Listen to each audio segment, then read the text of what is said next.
Thanks for joining us for another installment of Boom and Bust. I'm your host, Tony Clement, here at the News Forum, where all voices matter.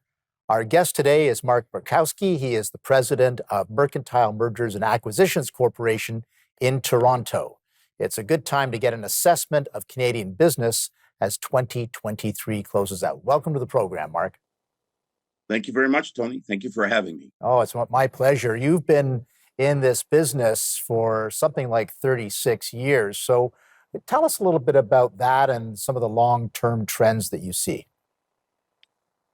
Probably the most current trend that we're seeing is that there's an incredible amount, I use the word incredulous, amount of capital in the last probably 2 years post-COVID. In 2019, the U.S. Venture Capital and Private Equity Association stated that there was about $1.2 trillion of what they refer to as dry powder. COVID came and left, and you paid your insurance premiums, you paid your pension premiums, and suddenly, in May of this year, they declared that there was $2.3 trillion of what we refer to as dry powder. There's an incredible amount of money looking for very few companies, good companies to acquire. Right. Private equity has dominated the market in M&A. Private equity communities manage most of the pension funds, insurance funds, many of the endowments, and they would probably make the largest number of investments and acquisitions across the board internationally, certainly in Canada. Most of these groups have captive capital. Again, they're managing pension funds, insurance funds, and others, and they're looking for investments. On an average day, we'll get 4 to maybe 12 inquiries from private equity firms saying, "What are you working on?" Right. I mean, 3 years ago, they wouldn't look at any transaction that didn't have an EBITDA, earnings before interest, taxes, and amortization, of $5 million. Today, because there's such a scarcity of companies to acquire, they've moved way down. So the market is hot, despite what the economy may look like.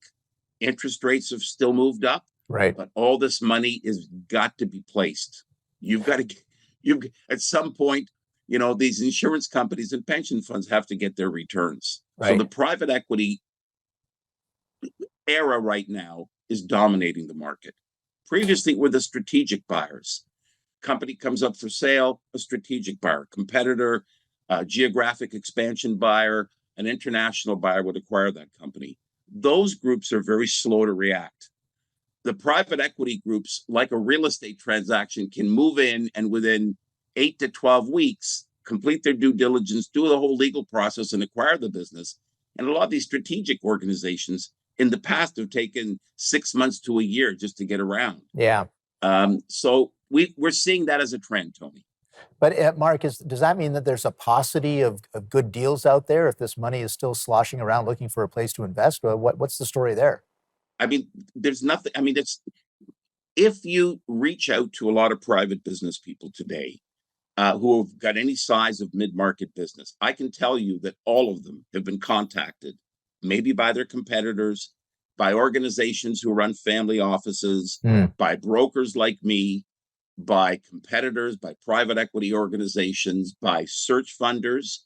Those are the groups that kind of tie up the system, the search funders that go out, look for a deal and hope that an owner is going to finance that deal, and they're going to find the financing for it. Owners aren't that dumb, but they're the search funders. The independent sponsors that are knocking on everybody's door, they're looking for a deal. So independent sponsor is someone who is probably very sophisticated, has all the capability of putting a deal together, but they will say, "I've got a backer." So in our case, the intermediaries say, "Who's your backer? Tell us who it is. We don't proceed forward." There are the pledge funds, organizations that have collectively done transactions, but all of them generally are based on a lot of leverage. So I've termed a word that I'm using over and over again, which is called the LBO dreamers. They're knocking on a lot of these doors, and many companies who don't have good advice and don't get good counsel from professionals sell to these people, and they end up, selling their companies to a highly levered transaction. And in many cases, they may not get their proceeds, because most of these transactions are also based on an earnout. An earnout, of course, If we get something more, you get something. Right, right, right. So there's a lot of money, Tony. And I tell you, as you reach out to any of these companies, their doors are being knocked